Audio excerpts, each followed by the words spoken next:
Good afternoon, everyone, and welcome back to El Niño Speaks. I'm Jose Niño, and today I am joined by attorney and longtime commentator Sam Dickson.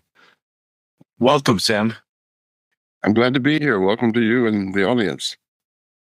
When we first met at a conference a few months ago, you gave a talk that I thought was insightful yet thought provoking and challenging of many conventional narratives that most Americans have grown accustomed to for the last century, give or take.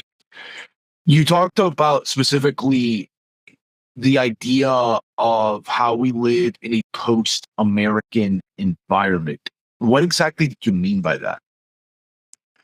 Well, I think the old verities are gone. The question is what will replace them. American society today is very, very insipid.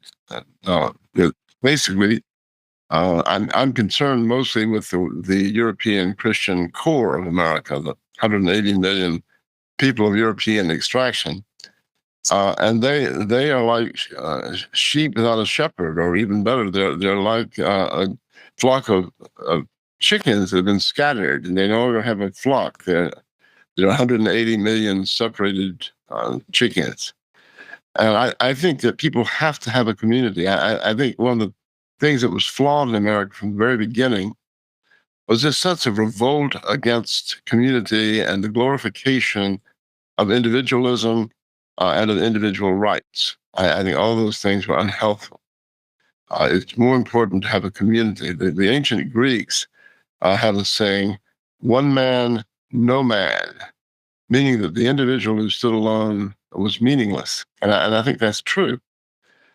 And the old America failed. It's a failed experiment. A lot of us have familial and ancestral ties to that.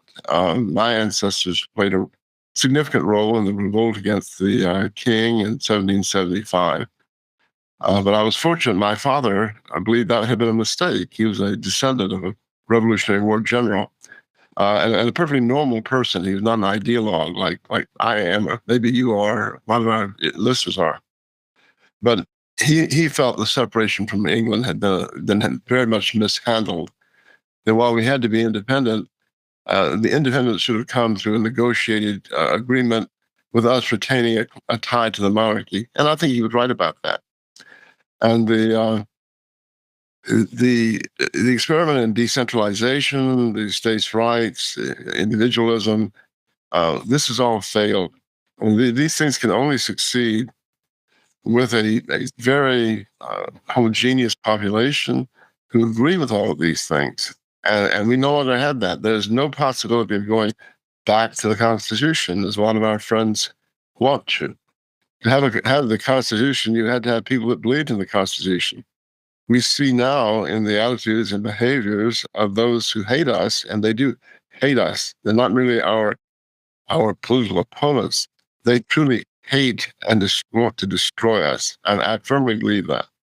I think that if you give a dose of sodium pentothal to people like Mary Louise Kelly, who runs All Things Considered on national radio, or Anderson Cooper, or the editors of the New York Times newspaper, if they had to answer truthfully, they would happily take us out into the Katyn woods, like Communist Stalin did the Polish Army Corps, Officer Corps, and put bullets in the back of my head. These people are not interested in the Constitution, except when they can use it deceitfully for some immediate purpose they want, like they're using now with the deportations of the illegal aliens. So I don't think there's any going back, and we have to create something new from the old America. We have to be post-America. So, do you believe that the American project was flawed from the start? What exactly about it do you think has led to the current situation that we're facing? Well, it has very deep taproots. One of the things was, and as you know, I'm very much an Anglo-Saxon, and my ancestors came in the earliest days in the 1600s to Charleston and the 1600s to Massachusetts. But I think we English-speaking people, the Anglo-Saxons, had a charmed life living on an island off the coast of Europe. We were never occupied by the Mongols like the Russians or the Moors like you of Spanish descent or the people of Greece under the Turks. The worst thing that ever happened to us was the invasion by the Normans in 1066, which was certainly unpleasant, but you could not racially distinguish a Norman from Anglo-Saxon. They were both mostly blonde, blue-eyed. They had a common religion. They differed in language, but that eased out over a period of about 2 centuries. And but we never had anything equal to the Mongols or to the Saracens, the Turks. And we lacked the historical experience that I think molded Spaniards and Greeks and Russians into nations, into societies in which people truly identified with their own people. And we were able to afford the luxury of individualism.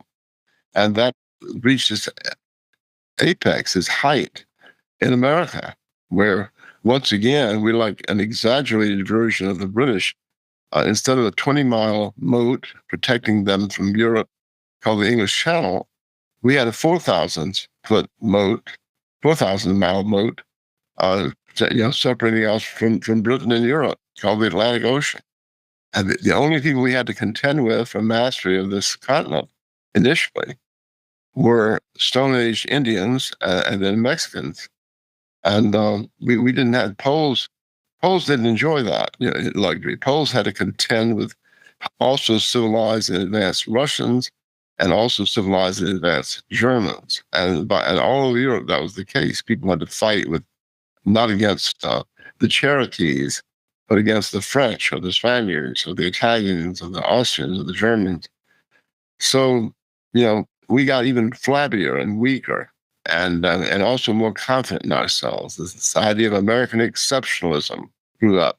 Oh, we're the greatest because we now have added the Mississippi territory. We've gone to the Pacific. And this is misleading because, we got all this land while the French and Germans are fighting bloody wars over Alsace and Lorraine, but we didn't have much opposition. So this furthered the glorification of individualism, the false attribution of these breakthroughs to some sort of special virtue Americans. And we also were naive people. I don't think Europeans are as naive as we are, but that got it started. People came here voluntarily. They ran away. They had a problem. If you were a Puritan, like a lot of my ancestors, and you had a problem with the king being a crypto-Catholic and persecuting you, well, you went down and you bought a boat ticket and you came to Massachusetts. If you were a French Huguenot, like a lot of my ancestors who had trouble in France with the revocation of the Edict of Nantes and the persecution of Protestants, you went down to La Rochelle and you bought your boat ticket, came to South Carolina. And that's the genetic problem we face in America. I say I mean people like you and me and the audience, people who are thinking about race, civilization, the common history. Well, the big problem we face is that that you have this vociferous people that can't get along with each other, a pack of individuals, people with very shallow understandings of history, and especially a very shallow identification with their ancestors, and therefore with their ethnic group. Would you say that the American Civil War dealt a major blow towards any process of creating a type of white European ethnogenesis from occurring in the United States? Yes, I think it dealt a huge genetic blow. 400,000 Anglo-Saxons from the north and the south killed each other and did not leave children behind. Had that bloodletting not taken place, there would be probably 30 million, 40 million more people, Caucasians of British extraction in the country, and the ethnic makeup of the country would be very different. Also, the wounds of that were very severe.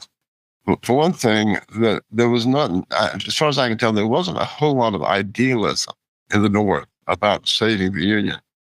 At the highest ranks, the Republican Party was a marriage of greed, of mill owners wanting cheap labor and wanting a tariff, wanting to make as much money as they could, a type that we are very familiar with today. And fanatics, kooks like the Schumer of like, what was his name? The Senator Sumner of Pennsylvania, William Garrison, John Brown, Governor Shaw of Massachusetts.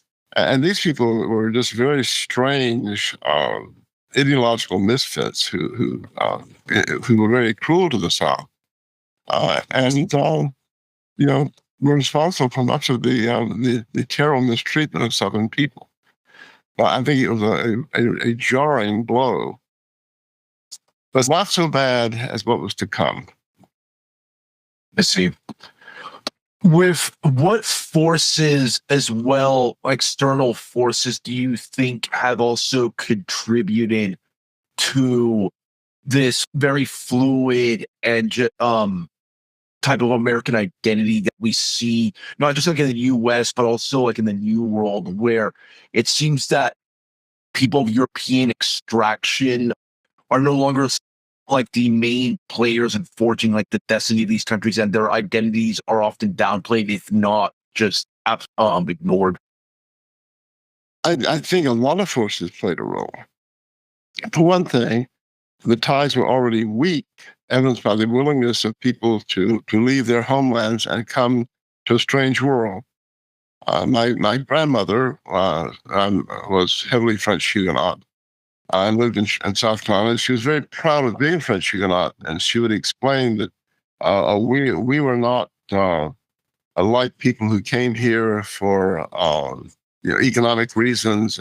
We came here for religious reasons, and and so forth. Well, in retrospect, I think that's really not correct. But I can't imagine if I'd been a French Huguenot living in France in 1685. I think I would have stayed there. I don't think I would have been able to leave my country, to leave the people I grew up with, to leave the town or village where I was related to most of the people, and to give up my language because I thought there were 2 sacraments instead of 7. I think I would have gone along. So we got this quarrelsome group of people. And then after the war, it got worse because we had more and more immigration. And for purposes of their own, the politicians and the system played to the hostility among white peoples. It's a very interesting thing took place in 1858 in Chicago, Illinois, and that was one of the debates between Lincoln and Senator Stephen Douglas.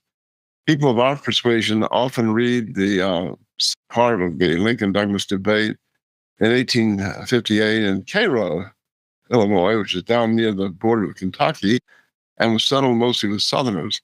And in that, as everyone will remember, Lincoln said he did not believe that blacks were equal. He did not believe they could serve on juries. And he believed that the white person should always have the supreme position in society. And a lot of people on our side love to quote this to show that Lincoln had our views on race and stuff. But a few weeks later, Lincoln went to New York, went to Chicago, where the audience consisted mostly of immigrants, of Irish and Germans. And Lincoln expressly said that the words of our Declaration, all men are created equal, did not say that only white people were equal, that black people also are under that. And to get to the point I'm making, he appealed to resentment among the Irish and the Germans. He attacked Stephen Douglas for being an Englishman, of English descent. Although Lincoln was also.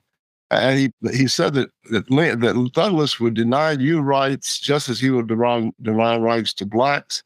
because you're Irishmen and you're Germans, and I'm your candidate. I will lead you against my own people. And that's echoed down through the following generations. Woodrow Wilson said the same thing. So did Franklin Roosevelt. So does Biden. So did Clinton. They're leading the opposition races and stuff against their own. So this created another problem, which is that it especially bedevils us in that when what we need is a feeling of family among all white Europeans.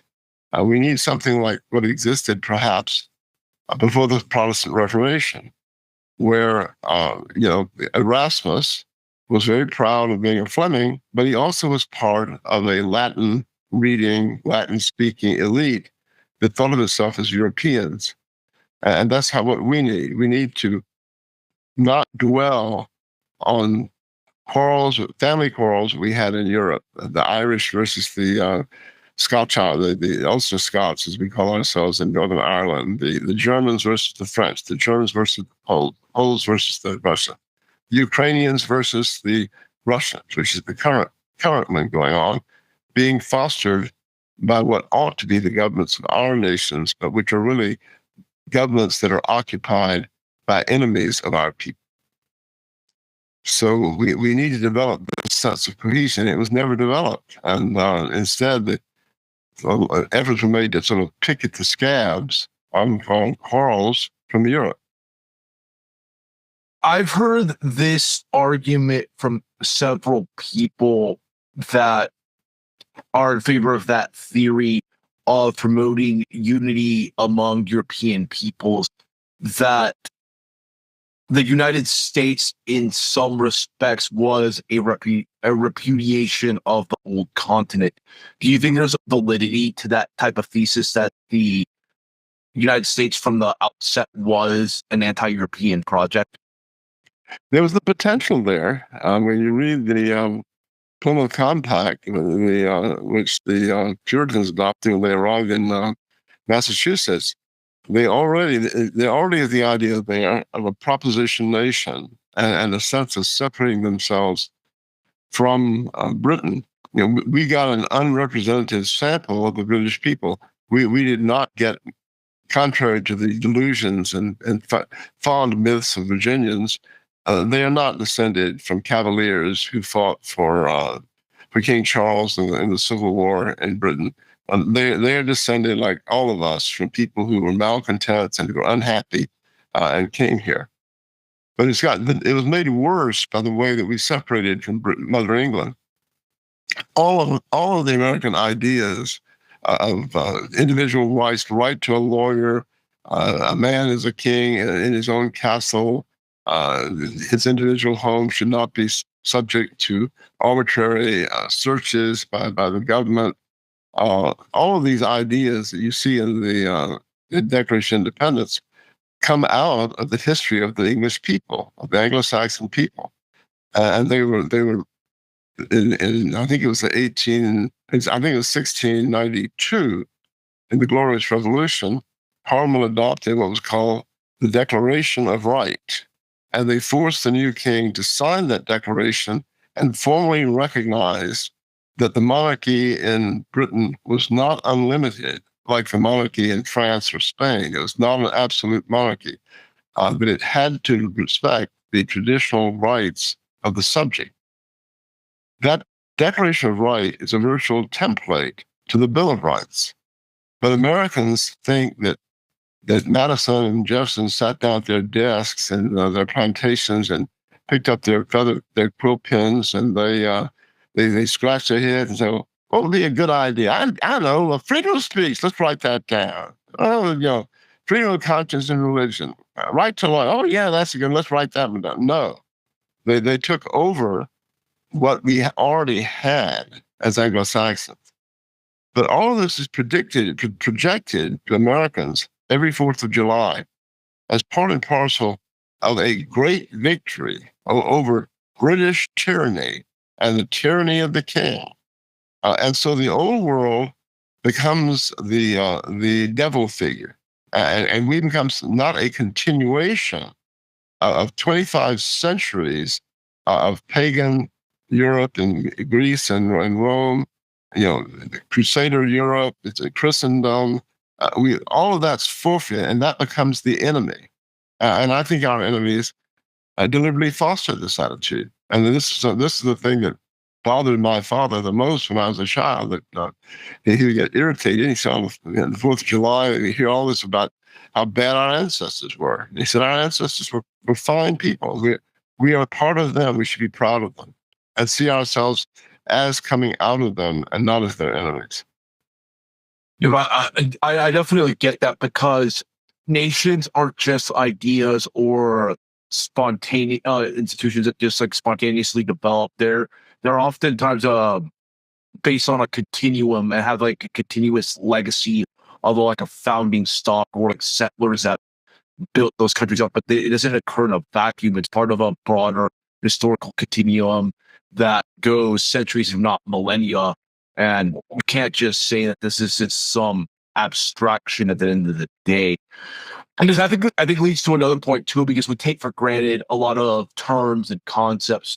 For example, in your talk, you talked about how certain terms, expressions like people, nation, or even American can be elastic in nature. And how does this elasticity impede like the formation of like a coherent national identity? Well, I make the point that there is no such thing as the American people. A people need to be a people. They need to have a common shared history that stretches back, in many cases, thousands of years, in almost all cases, hundreds of years. They need to have a shared language. They need to look like each other. They have shared genetics. And that doesn't exist in America. America is a collection of quarreling tribes, to the extent there's any tribal feeling at all. And there's an enormous tribal feeling by the dominant element that misrules America and exploits our situation. But to apply the term a people to America, what Americans, what makes us a people? We all shop in the Kmart together.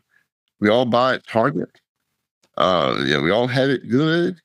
The conservatives, even, they like to talk about the American dream, and to them, the American dream is grilling the steak on Saturday out on the deck and having a couple of drinks. And they're quite explicit about that. A Materialistic. it's a materialistic and a sordidly materialistic view, and so you can't talk about the American people. There is a people, an inchoate people from whom a genuine people could be made here, but it doesn't exist now, and a lot of elements of America can't be made part of it. When I was I had a 2-month period between taking the bar exam. I got out of law school before entering the army, and I borrowed money. One of the smartest moves I've ever made, and I spent 2.5 months traveling in Europe. And I remember sitting in an outdoor cafeteria in Milan, Italy, and I was prepared to dislike Italians from childhood. There were a lot of people, there was a lot of in our family who disliked the Italians, of the Irish, and so on, which I think was mistaken and I discarded. But I was sitting there eating lunch in this outdoor cafe, and it occurred to me that I came to realize I am more at home here than I am in South Atlanta. These Italians are more my people than Black. These Italian Catholics are more my people than Black Protestant fellow Americans in Atlanta. And I felt that all the time in Europe. I went to Russia for a month in 2018, and I really, in many ways, felt quite at home among Russians. Now, I don't feel at home among American Indians or Blacks in America. Mm. Who and which figures would you say throughout American history that were quite prominent asked these tough questions about American identity when most people just went along with their everyday lives and not even bother to ponder it. What figures come to mind that question like the very integrity of like the American project and its viability as like a cohesive nation state? Well, there were people, starting with the Loyalists in the American Revolution. The American Revolution was really a civil war. About a third of the population did not want to leave the king and wanted to stay with the British, and they were terribly mistreated by the patriots. Their houses were burned. People would hear about, oh, they were tarred and feathered, and everyone gets a good laugh. They seem to think this is some sort of a gimmick, that's something that just humiliated people. What they did was they took boiling hot as hell tar and poured them over their loyalist neighbors, and then sprinkled feathers there so as to make the task of getting the burning tar off your skin as hard as possible. The result that when it cooled, you basically had to flay yourself. You had to rip your skin off. And many people died. It's a horribly painful torture. And we don't hear about that. We don't have time enough, but I'll do it anyway. I had a funny experience in my first law firm. I was in a big firm in Atlanta, and my immediate supervisor was a guy named Brooks. And I had joined the Sons of the American Revolution and had been made there at a young age their membership chairman. And the oldsters said, "We want you to get young people like yourself into the Sons of the American Revolution." So I scratched my head to think of who might work, and I thought of Brooks, who was a fourth. He was Brooks so and so the fourth, and he looked like Brooks so and so the fourth. He was very distinguished looking. And so we were eating lunch one day, and I told him what I was up to. And I said, "Brooks, did you have ancestors that fought in the Revolution?" I knew he could go back 4 generations. And he said, "Yeah, I did." And so I said, "Well, would you like to join?" And he said, "Well, I can't." And I said, "Why is that?" And he said, "Because my ancestors fought for the king and had to flee for their lives from South Carolina to the Bahamas, and they didn't come back until several generations later." And I thought to myself, I imagine the people that looked like Brooks were the guys fighting for the king, and the people looked like me were the people fighting for the revolution. But so it started in the very beginning. There were people that wanted to maintain the tie. And then you go on down through American history. The immigration restrictionists warned about how that bringing in all these immigrants was going to create problems. Among the early so-called founding fathers, John Jay wrote that one of the bright spots for America was that the population was almost all white European, and that they mostly from England and Scotland. And you go on down from there, skipping over Abraham Lincoln and his appeals to outsiders against his own people. But you go down to the opposition to the immigration, the people who pushed through the Immigration Reform Act in the 1920s, which stopped the flood of immigration. A lot of them spoke in those terms.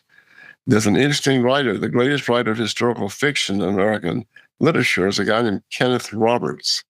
And I think his finest book was entitled Oliver Wiswell. And I recommend that book to anyone that wants. It's a pleasant, interesting read. But Oliver Wiswell is the story of the American Revolution viewed from the eyes of an intelligent American loyalist.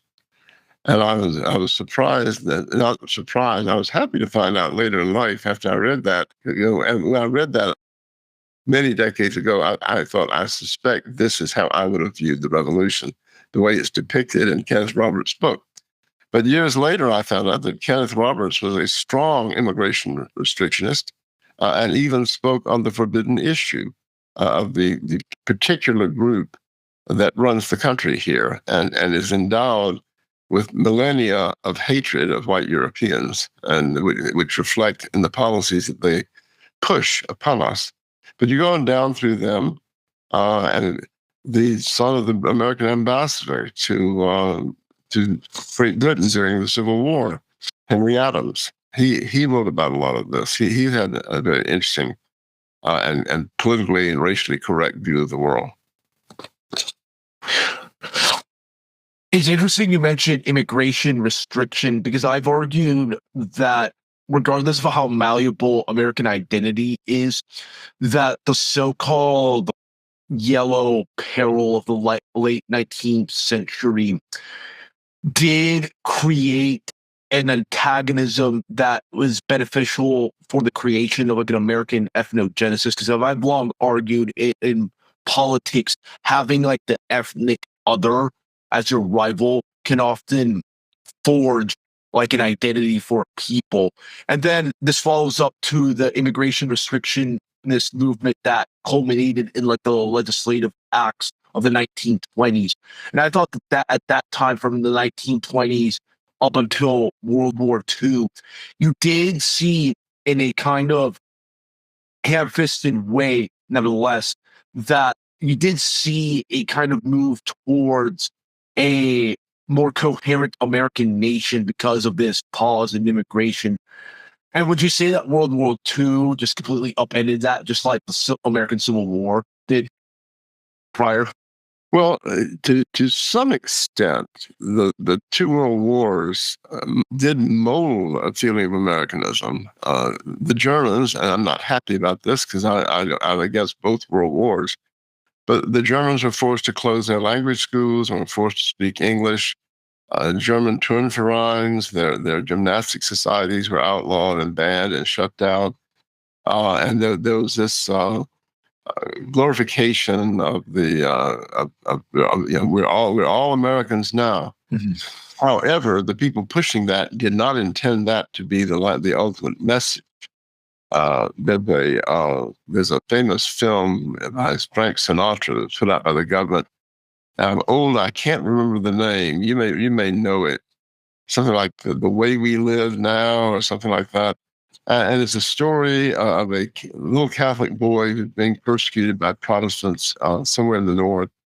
The Protestant kids are mean to him, and Frank Sinatra comes upon a fight between these Protestants and the Italian Catholic, I think it is, and he puts a stop to it, and he explains to them that they're all brothers and stuff.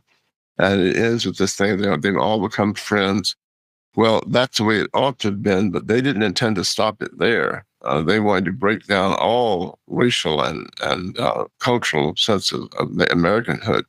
And so the people who were pushing that carried forward into the Immigration Repeal Act of 1964 or 65 under Lyndon Johnson, where they opened the gates to colonization of the country by third worlders and non-whites.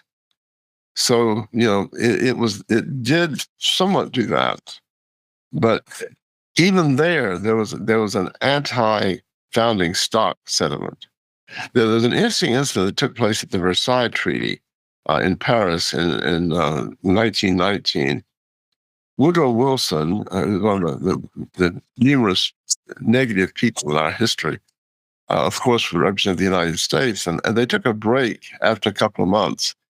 And Wilson went to London, and when he got to London, the British staged a formal banquet to welcome him, and King George the fifth or sixth, I forget which, presided over the banquet. And the fifth, King George V presided over the banquet. And when it came time for the toast and speeches to begin, the king stood up and lifted his glass and turned to President Wilson and proposed a toast to our Anglo-Saxon brothers who fight with us shoulder to shoulder in this war. And everyone, murmured assent and drank and put their glasses down. And manners require that the guests then reciprocate the toast. And everyone expected Wilson to say something along with what the king had said, but Wilson refused to return the toast. He got up and denounced the king for referring to America as an Anglo-Saxon nation. And it would be one thing if Wilson had been an Irishman or a German or an Italian or a Spaniard or a Hungarian American. But he did this as an Anglo-Saxon American, and he turned to the king and said, "Do not call us an Anglo-Saxon nation. We are not an Anglo-Saxon nation." And he bragged about the mixed nature of the population. Well, the motivation behind that was not to create a genuine people bound together by their common European heritage and their common religion. It was to drive those wedges of division and further his own political career by carving out resentful groups that would vote for him and his party. So I don't think that ultimately the wars helped. Also, they planted this Germanophobia among Americans. It reinforced their idea of their own superiority, and of course, it brought large numbers of communists into positions in America. Not merely the spies around Franklin Roosevelt, but throughout the country. You had the Bauhaus Germans that came in, and the Russians, the Soviets, and stuff, who were able to get into positions of power, benefiting from the exaggerated and ridiculous hatred of Germans, and we've never gotten over that. One group that I believe has played an outsized role in transforming America over the last century has been like the Jewish community. And you can see it from the culturally like radical projects they promote for multiracialism, mass migration, sexual deviancy, and then others that promote Zionism and other foreign policy objectives that serve the interests of world Jewry that often clash against the national interests of the United States. Um, do you believe that this group's influence has further accelerated the US's like descent into deracinization, or are they like or are they a contributing factor? Do you think they're like the main culprits behind this? Well, it's about as controversial a thing that one can say to comment on Jews and their role in our society. But I'm old now, and I will soon be dead, and I can speak freely, and it gives me no pleasure. I wish it didn't exist. I wish that Jews were not the way they were, and that there could be a reasonable coexistence with them. But I don't think that's possible. And I think that absolutely I have a very left wing relative with whom I can rarely talk because, like most such people, he views any disagreement as evil. That only he has benevolent motives. All of us act out of malignant motives. But every once in a while, he has a moment of lucidity, and it's possible to talk to him. In one of these rare moments, he asked me, "Why do so many people on your side of the equation hate Jews?" And I thought about it, and I came up with an answer which I don't think I can improve on, and that was that the problem with Jews is that they are necessarily adversarial to any society in which they live. And the accent should be, as my voice was, on the adverb necessarily. Without that core of adversarial feeling, that hostility toward the existing order, they could not exist. It is the manna, it is the food, it is the oxygen they breathe in. If they weren't like that, they would have assimilated long ago, and it would only be a vague memory that they were around, and obscurantists would study them. But they didn't. They were preserved by this hostility. An example, by contrast, I've spoken about Huguenot ancestors. The Huguenots came to South Carolina in the 1680s and 1690s as refugees from France. And they shared a Protestant religion with the Anglo-Saxons who were already in South Carolina, but it was a different form of Protestantism. The Anglo-Saxons were Anglicans. The Huguenots were very, very strict Calvinists. And these two did not get along very well. And also, they had all of the historic animosity between the English and the French. The Englishmen and Anglo-Saxons and Germans kind of get on immediately, but there is a difficulty between French and English. And so the Anglo-Saxons viewed these French newcomers as kind of effete, over-refined losers, and the Huguenots viewed the Anglo-Saxons as uncultured clods. And the colonial history shows there's a lot of antagonism between these two groups. But 4 generations later, the Huguenots had completely assimilated, and the only way they're even remembered now is in odd things like my mother's middle name of Legree and my father's first name of Ballot, or last names like those, or the handful of people around the Huguenot church in Charleston. Because despite the friction, when the Anglo-Saxon got in bed at night, the Englishman up the highway got in bed at night and turned out the lantern, he did not go to sleep grinding his teeth in hatred of his French neighbor. And the same with the French Huguenot. He didn't lie awake at night grinding his teeth in hatred of Anglo-Saxons. And it's that kind of antagonism that is necessary for a people to live among other peoples, as the Jews have for 25 centuries, and not assimilate. There are some of them who have married out and assimilated, but they were the ones that were weak. The strong ones have remained. And so there's this antagonism there that is not created by us. It's a necessary condition for their survival.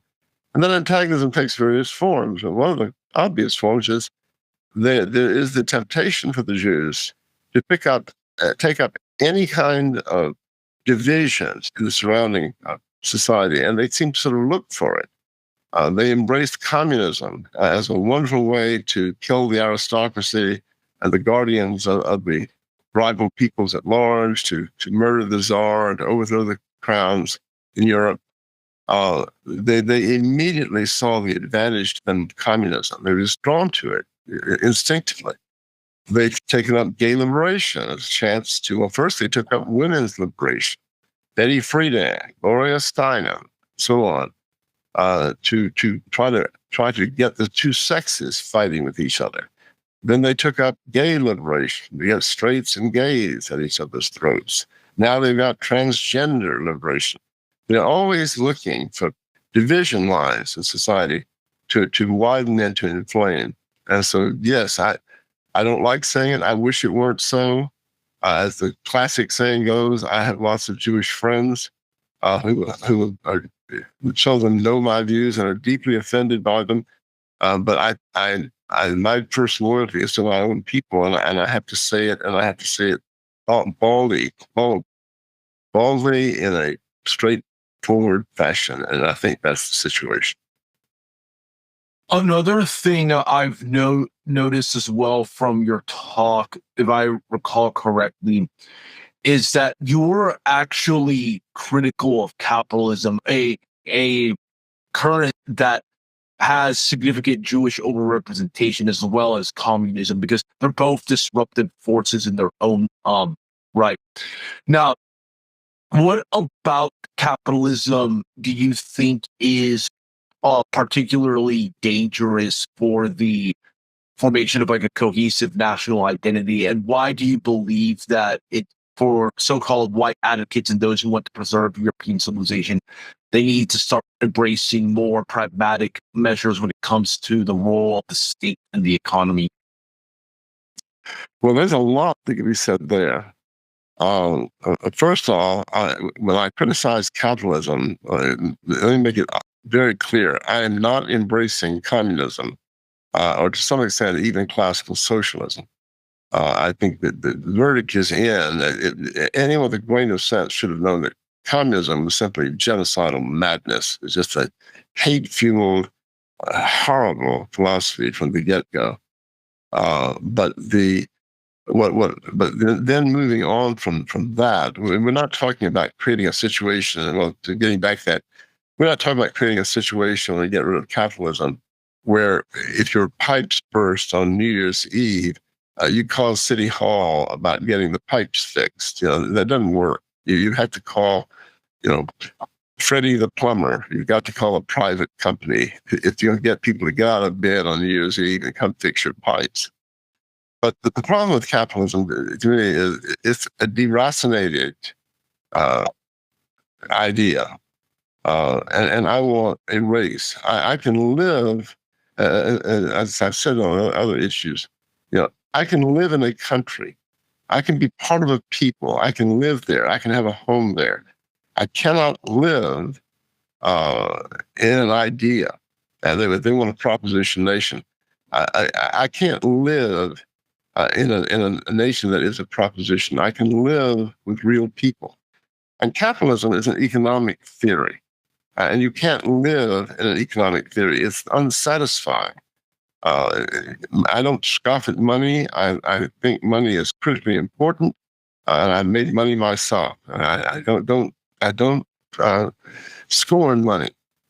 But capitalism, in a way, is a mirror image opposite of communism. They share the idea that money is the basis of all things. Economic determinism, as the communists call it, or Ayn Rand describes it another way. That she says that materialism is everything.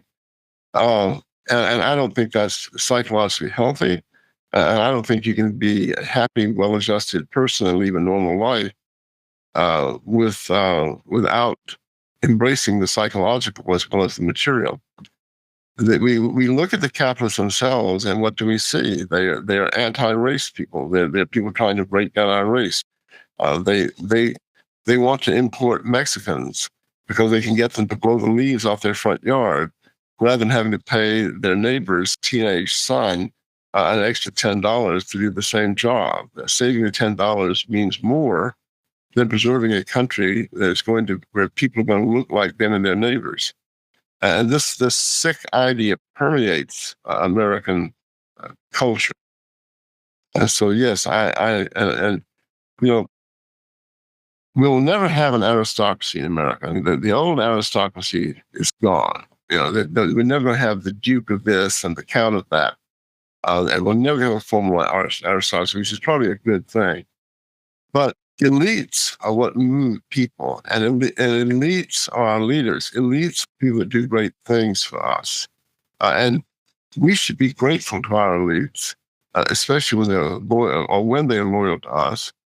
And with the elites, the guiding rule should be what's called noblesse oblige, with the stress on that being oblige, that holding a position of prominence in society requires that you care for your people, that you don't just try to make money off of fixing things like the people do in Congress, or fixing things in lawsuits at the courthouse that I see lawyers and judges doing. You have to care about the people at large.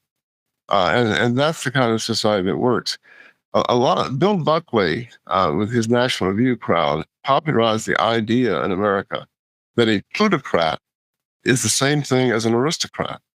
And a plutocrat is the farthest thing in the world away from a genuinely aristocratic person. A plutocrat never connects.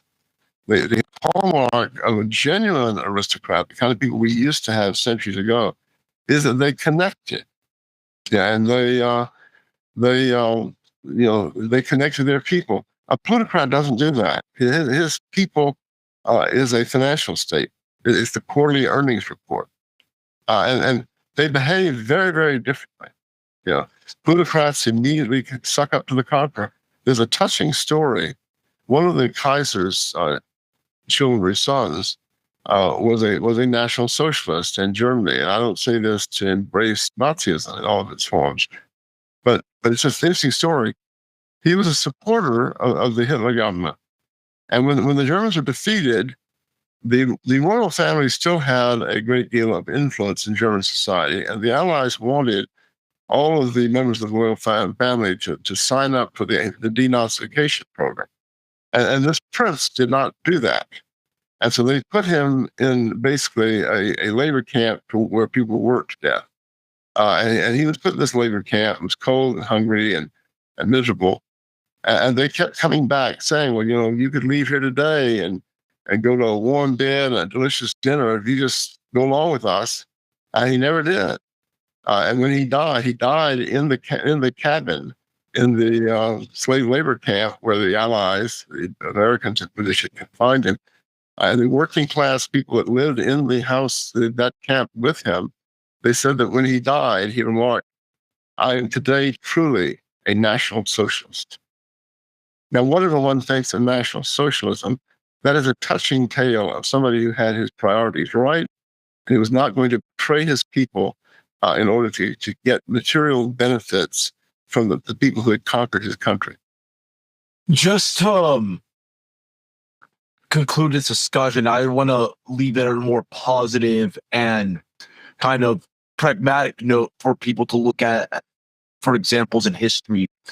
Are there any historical cases of polities that faced existential dangers in terms of their identities being wiped out that were able to break off from foreign ruling classes or threats that we can look to for the current struggle that Europeans face in the New World? Well, that's a good question, and not one that I have thought about. I'm trying to think. I think the Flemings would be one. There were people who were trying to Frenchify to Gallicize the Flemings, and they fought that and recovered. They were in danger of being Gallicized. The Irish, in a way, asserted their independence and did not become loyal servants of the crown, as I wish they had. I think there are things like that. There are times when identities arose. In Europe in the 1800s, you had these places like Germany and Italy, where they came to recognize a common identity. The Germans had been split up into several hundred squabbling little duchies, and the drive came from below, from the people that said that we don't want this anymore. That we're all Germans. We want a united Germany, and the same thing happened in Italy. So there are things that we can see in history that are like that, and I think certainly in America today, people surely must see how unsatisfactory our society is. It simply isn't working. People have to have an identity. They have to have something you can identify with. And at every level in America, identity is destroyed, always destroyed. The lawyers now are told not to have not let associates. And we have people that come and speak at seminars about what you have to do to comply with current fashions about identity and stuff. And we're told that you shouldn't allow people to put up pictures of their spouses and children on their desks because this makes childless people and gay people feel uncomfortable. So even familial loyalty in modern America is negatively correlated to advancement in life.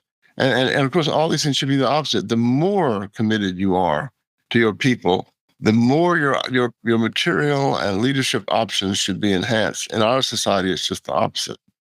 But you see in America, people go on Oprah Winfrey and they talk about their parents. This is very stylish. I hear at cocktail parties people explaining how all of their troubles in life were due to the fact that daddy didn't come to their soccer game, or mommy didn't say nice things about them, and stuff like this. Then it goes all the way up. Southerners who hate the South, Americans who hate Americans. It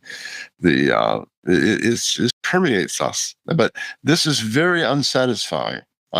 One thing that I would say that people in our ranks should realize is how blessed we are. Although we face persecution and suffering and financial discrimination and nasty groups like the Anti-Defamation League of B'nai B'rith and the Southern Poverty Law Center that seek to ruin us, and I've had them deal with me. I've had plenty of experience with those organizations, as you might imagine. That we should still remember we lead rich lives. Cicero is my friend, as he's your friend, Jose's friend. We read, we live, we don't live on just September 21, 2025, when this is being taped. Our lives go back millennia to the Parthenon, to the defeat of the Persians at Marathon, to Dmitry Donskoy's victory over the Mongols at Kulakova Field, Drake's victory over the Armada. And these are all things that apply to us, and we are not martyrs. We're living better lives than the deracinated people who live next door to us, whose lives seem to consist of ingesting food, processing food, and excreting guano. That's Yes. So that's my thought. Well, I think this is a great note to end the episode on. And thank you so much for taking the time out of your day, Sam, to have this discussion. But before we leave, where can my followers keep up with your work? Well, the problem here is that I have betrayed the revolution, and I have focused my life on protecting myself economically and socially, and I have left very little behind. You can see talks I've given at American Renaissance on the American Renaissance site, and they're scattered on the internet. I wrote one fairly widely distributed monograph called Shattering the Icon of Abraham Lincoln, and so on. I'm trying to crank up a Substack. But I have 5 or 6 books I would like to write if time permits me at age 78.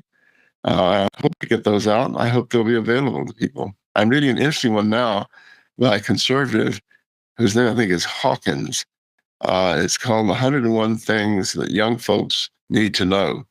And he's beat me to the punch. But one thing I would like to write is a book of life advice for people derived from about almost 8 decades now of life experience, which I think I'll be able to give them good advice, and advice motivated by benevolence and not like a lot of advice from old people, finding its origin in resentment of how good looking young people are and how happy and healthy they are. So, so hopefully that will. I also want to write my autobiography, not because I'm important, but because I have seen the world of America from a side that very few people have, and I have known a lot of people throughout my career that have lived on the margins of society. And as a lawyer, I have seen how the corrupt element of our society and how the corrupt system works. So I think I have things to say that should be preserved. All right. That is Sam Dickson, everyone. And again, to my audience, thank you for your attention. And with that, El Nino has spoken.